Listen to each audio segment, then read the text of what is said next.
Hi, this is Robert Kiyosaki, and you're listening to Capital Hacking. This is the most important thing you can listen to today. He's the one. I have a dream. With great power comes great responsibility. I could do this all day. This is it. Don't get scared now. They may take our lives, but they'll never take our freedom. Cinderella's story out of nowhere. It's in the hole. That the only thing we have to fear is fear itself. Capital Hacking begins in 3, 2, 1. Welcome back to the big show. Josh McCown here. John Edwin, it is incredible to be here with you in the studio. I'll tell you, the feeling's mutual, Josh. I think we just have so much fun that it's contagious. I hope the listeners feel it. Today we got to interview Bob Castellini, who's become a good friend of mine and just such an incredible servant leader, amazing human, knows so much about the financial space. Yeah, he does. And he shares the journey, for those of us in this universe, this mastermind called Capital Hacking, we're either building a business, we're growing a business, within, or we've already exited and we're looking for ways to invest. And this journey is the whole thing. We just learned about a 160-year-old business he's a part of that he does for impact. We'll let him tell you which one it is. We found out about his family's journey to build an empire around food and distribution. But we found out even more that his work today, like you said, as a servant leader, is he runs a wildly important business called a family office, a multi-family office where he supports families that have had a liquidity event, make prudent decisions and inspired by their faith, inspired by their values. It's really exciting, and it'll unlock a lot of secret niches that those people that have made that exit, they've made it to the other side of selling a company, what they think about, how they go about doing their work. You're going to find out a lot about that industry and that space today on the show. Let's go. Castellini, this is an exciting interview, John. Thank you so much for getting all this great talent on the show. Yeah, Josh, I'm honored to not only call Bob a go-bro, but to call him a personal friend. And Bob, you and I have had some deep discussions about many different things and really appreciate you so much. Can you give our listeners a little background on who you are? Josh, John, thanks for inviting me on board. Truly honored and humbled. I'm a 57-year-old Midwest born and raised entrepreneur who grew up, if you will, third generation of family of entrepreneurs. And I hit that fork in the road and had to make a decision whether or not I wanted to go work with a family business in wholesale produce distribution, logistics, and a whole other world of investments, or go do my own thing. And after finishing my MBA, I chose to go and do my own thing. And for the last 33 years, I've been a partner in a private client virtual family office practice that's based here in Cincinnati. And we work with entrepreneurs, closely held business owners, founders from Maui to Maine. Hey everybody, it's Robert Helms, host of the Real Estate Guys radio program. And when you're not listening to our show, make sure you're tuned to Capital Hacking. You're going to dig it.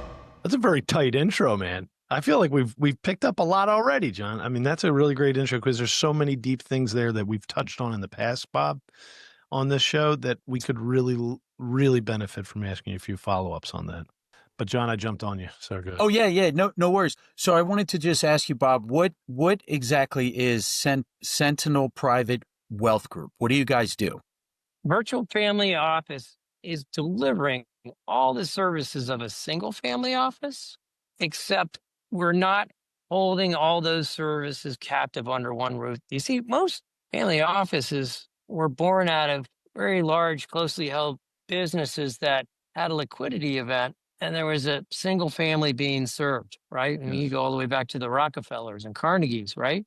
In today's dollars, one would need arguably over $1 billion to have a single family office. Well, there's also multifamily offices. A lot of those big single family offices over the generations developed more capacity, so they brought on more families and they became multifamily offices.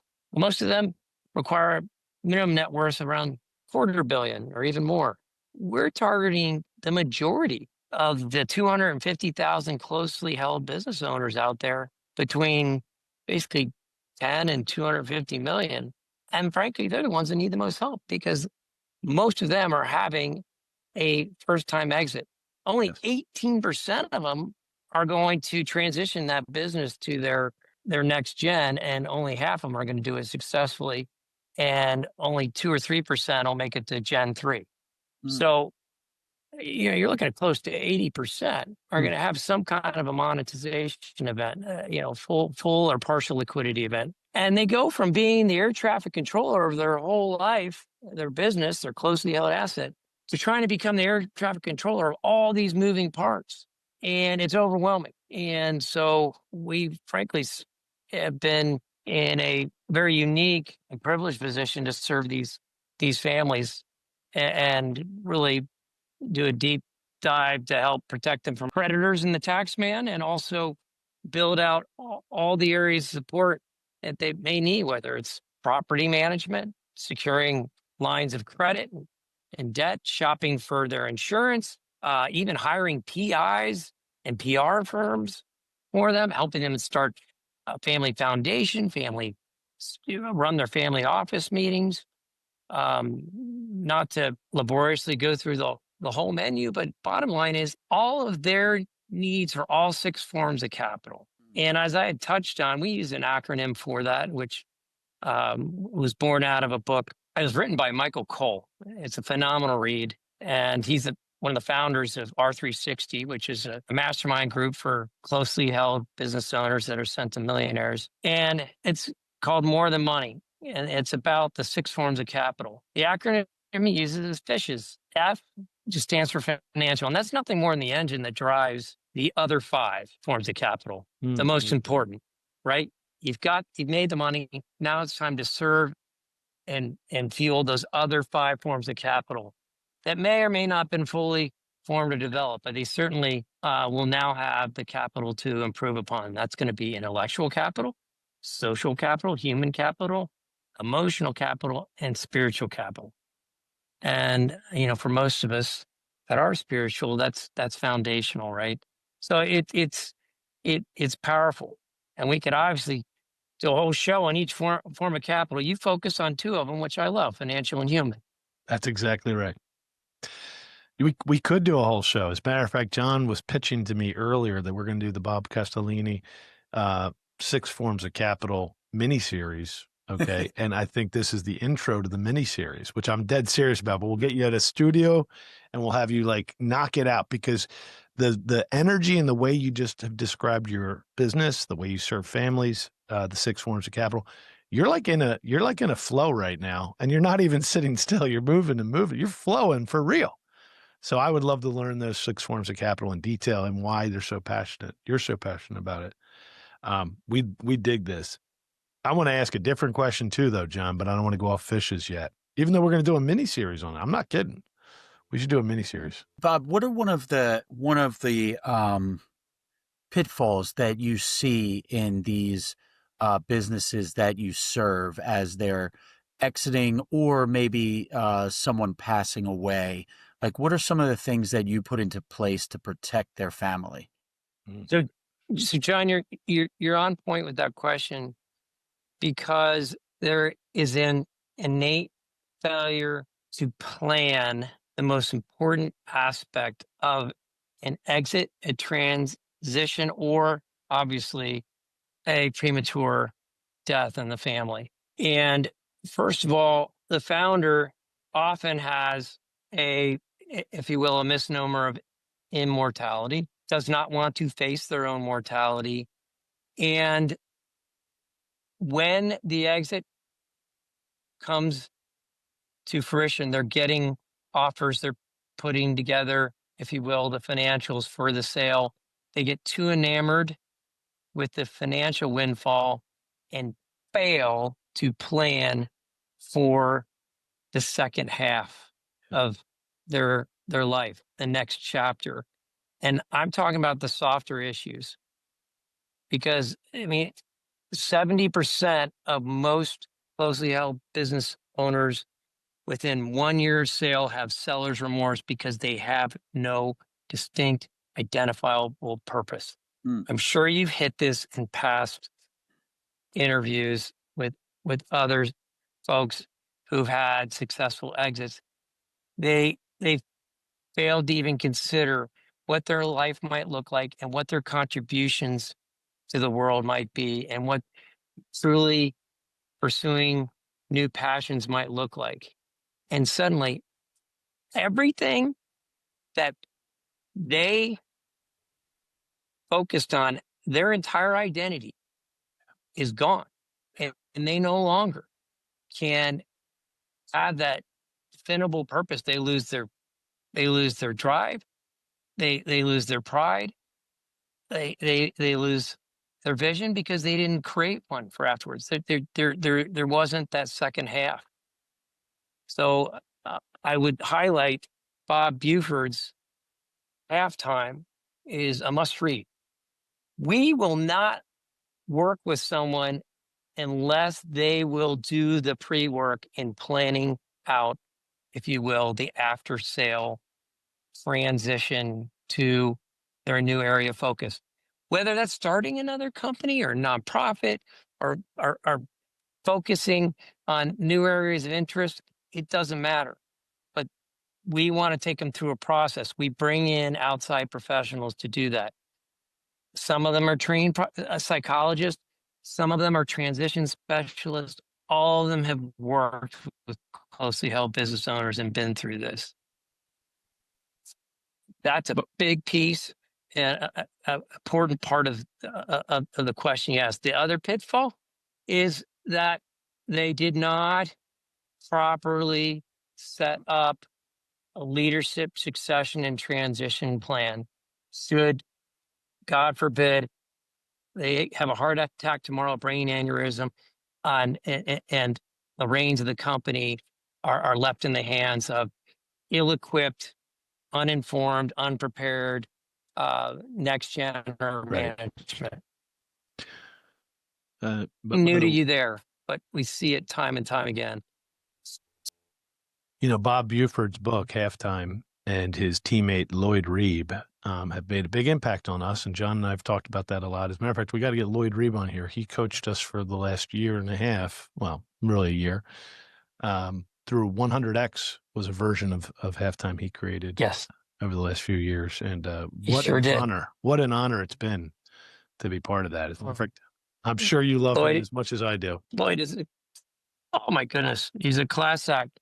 I am in 100X right now, Josh. And are you? Lloyd is coaching our cohort of 8. And we just had our second session last week in Boulder, Colorado. So I'm living it right now. Oh boy. See, we're going to definitely do that miniseries, John, if you'll let me. We got to learn this. You know, Bob, before we go, we're going to have a whole miniseries on things because you're just a gifted guy. But we got to dig in a little more on definitions for the team that are listening, to the families that are listening. This family office practice, I love that you call it a virtual multifamily office. By the way, the first time somebody told me they had a multifamily office, I was so confused. I thought they only bought multifamilies. But it means many families in a collective family office. I just have a couple quick questions. What would be a strategy or a surprise way that those offices, the ultra wealthy or the high net worth, how do they invest that would surprise somebody listening today who's never been exposed to that? What types of products or what do they want to invest in typically? Hi, this is Melanie McCallan. Josh and I are just so grateful for the many investors who have already joined us at Accountable Equity. Accountable Equity is so much more than a capital group. It's really a community of accredited investors that want to learn and grow together. I just want to personally invite you, if you want to find out more about this type of investment and see if it's right for you and your family, please visit us at accountableequity.com. Hey, it's Hal Elrod, author of The Miracle Morning, and you're listening to Capital Hacking. Enjoy. First and foremost, they became successful because they were specialists in something. They were singularly focused and became exceptionally good at something, whether providing a service, rendering a product, or if you will, creating innovations, right, that were unique. And in doing so, they became masters of their craft, right? You need 10,000 hours to truly master something. These are people who have hundreds of thousands of hours invested. So it's smart for them to not stray too far from their core competency, right? So they'll often invest in other companies that are tied to their industry of origin, okay? They know it. They know how to value them. They know how to size up the talent. They know how to kick the tires. Yeah. And they'll build a due diligence machine through the family office to help them size up these opportunities. It's imperative that they have a due diligence machine because guess what? Everyone comes out dangling shiny things and wanting to get a piece of the pie because everyone knows when there's a big exit. Someone has a sizable exit in a small community or a large exit in a very large community. Everybody knows and everybody's coming out of the woodwork. And the worst offenders are family, especially shirt tail relatives, as I call them. Ones that are happy to claim you as a relative once they know you just had the big liquidity event. And you need to build a team, frankly, to protect you from, if you will, all these opportunities and threats. Yes. So the ideal investments for those families are going to be areas and interests that they already know and understand, but also diversify into other areas. And that's where you need specialists. What we'll see most commonly, business owners like to own businesses. They love private equity because they understand it. Yep. But we know what they love even more are sidecars. They like to co-invest alongside the fund. And so when we're doing due diligence for a family on a good private equity fund that's going to diversify into 30, 40, maybe 50 different companies, we're going to ask them, do you have sidecar capacity, which is the ability to co-invest with you directly into the company? Because the capital that's needed by the company is above and beyond what you have an allocation for. Let's say you can only invest up to 10 million into that given company, and there's capacity for 5 more, but we want first right of refusal. And in those sidecars is where a lot of the exponential potential for growth has been. I've seen folks make significantly more on sidecars than they ever did on the sale of their original company. Whoa. You know, you brought up a point. I've actually witnessed it with my limited experience around family offices, but they really they exit, they create liquidity, they're expert in their field. And boy, do they love looking in peripheral businesses to that exact field or the exact same industry. And they do put a lot of energy into that. So that rings really true from my little experience. So go ahead, Bob. What I was going to share is, I think it's important for you both to understand why I got in this business. I think it's best explained by giving you a quick history, and I'm going to try to give it in 2 minutes or less, and I'm going to time myself. Good, we like that. That sounds fun. Because I can get long-winded on this on the personal story, but time me. Set it for 2 minutes. I'm watching. I lived the tale of two cities: rich dad, poor dad. My grandfather on my mom's side was born immigrants from the UK, were artists, sold IBM punch card machines through the Great Depression, wound up at the helm of a company that basically was the skunk works for the War Department. Okay. They did CK rations for the U.S. Armed Forces, food preservation, very early stages of food preservation. They had a powdered orange juice. After the war, they wanted to take market because they lost their biggest customer, right? The U.S. government. They had to take some products to market. My grandfather said it smelled like a wet dog and tasted worse, but his lab techies in their white lab coats discovered that if they didn't fully dehydrate it, it was constituted. They could reconstitute it. It actually didn't taste that bad, and you could put it in a freezer, and refrigeration freezing was in vogue. He names it Minute Maid. He sells it to Coca-Cola. He gets a mint of Coca-Cola stock. He sells all the Coca-Cola stock to go run another company, which was then called United Fruit. You would know it today as Chiquita. He put all of his money into Chiquita's shares, United Fruit shares, which then plummeted from over $100 a share down to single digits, went down with the ship, lost most of his net worth. My father was introduced to his daughter, who was debutante, first gen silver spoon, fine education, well-groomed, beautiful lady. And her parents took one look at him and said, this guy's from a big Catholic family. He's broke. He's got 7 sisters. His dad died when he was 10 years old, and he's got some small produce companies no one's ever heard of. And you're going to be barefoot and pregnant, broke. They didn't want her to marry him. He did. He got pulled out of Wharton, finishing his thesis and doing his MBA after a 2-year stint in the military. And he wrote his thesis on horizontal integration. Rockefeller was known for vertical integration, and everything from the oil to the pumps. He wound up creating the largest closely held national private produce and logistics company. And it wound up being 23 operating companies, trucking, logistics, warehousing, distributed fresh produce, sell it or smell it. Tried to do it in 2, it was probably 2.5 minutes. That was awesome. Awesome. And what's the name of that business now? Called the Castellini Group of Companies. Okay.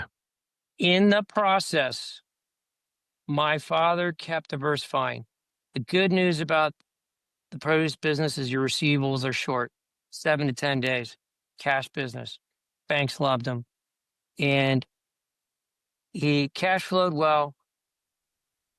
He wasn't afraid to use some leverage and debt. And he also loved valuing businesses. And he did a lot of outside direct private equity investing.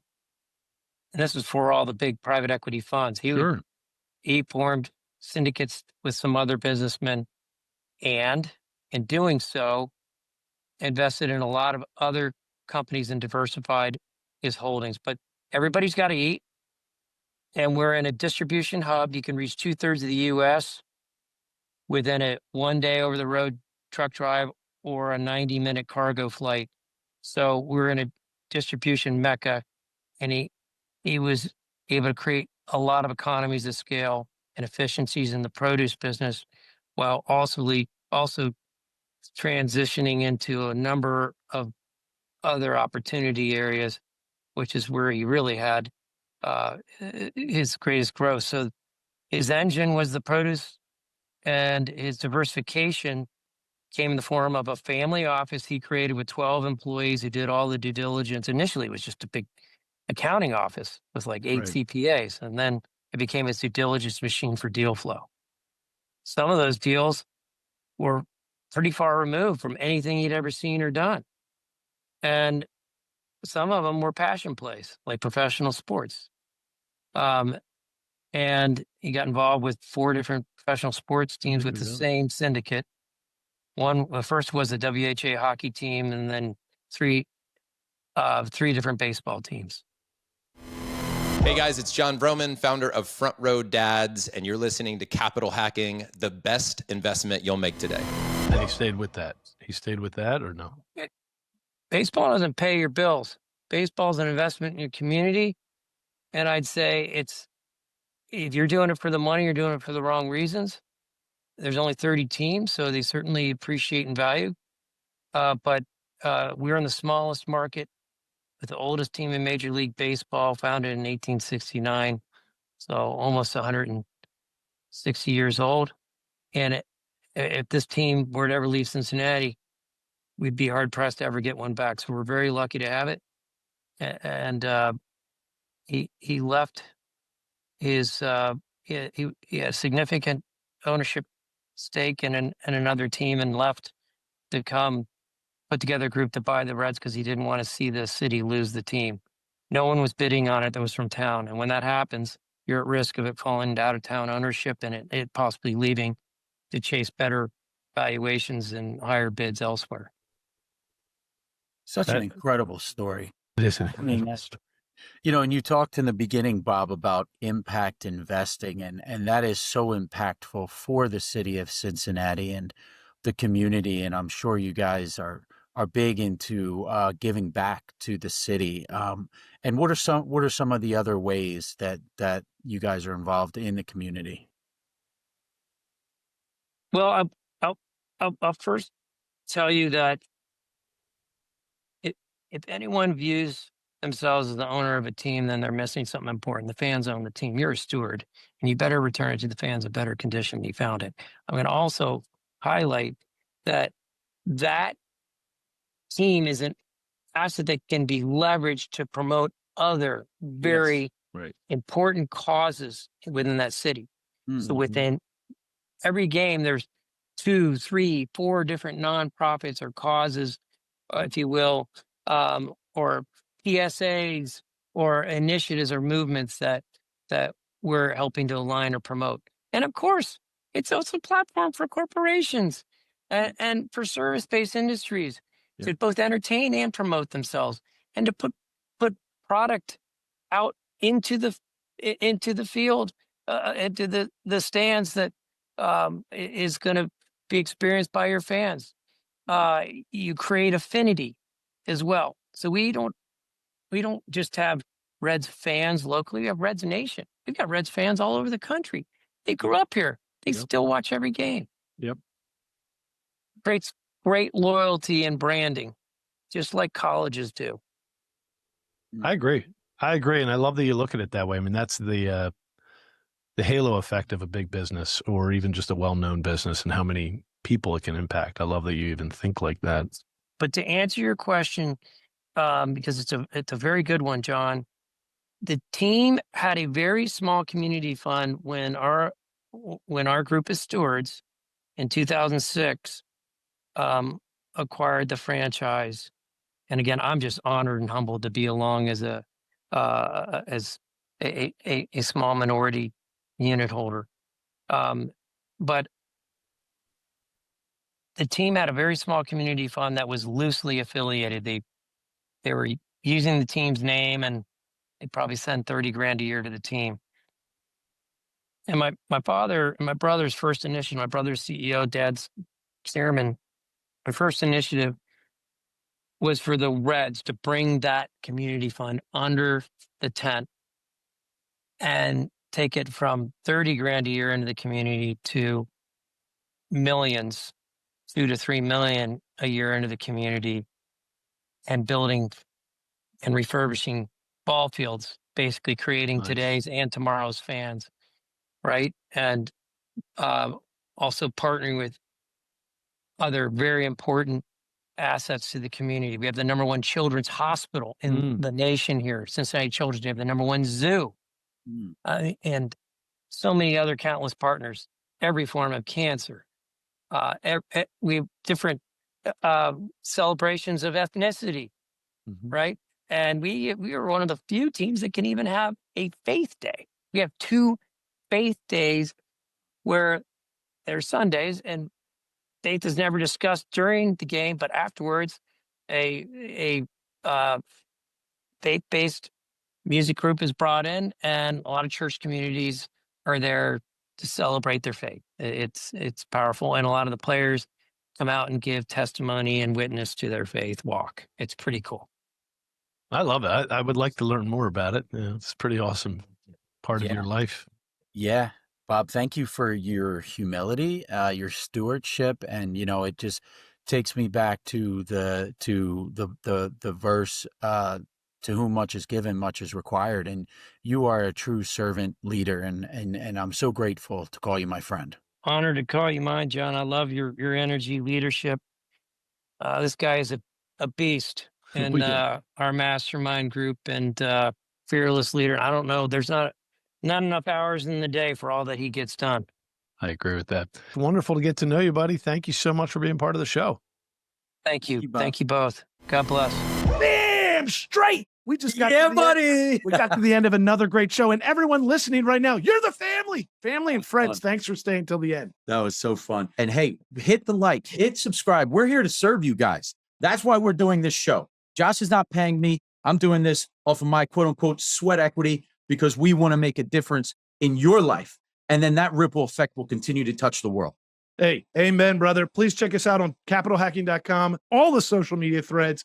And yes, I know you've probably already sent this episode to one of your best friends. Thank you.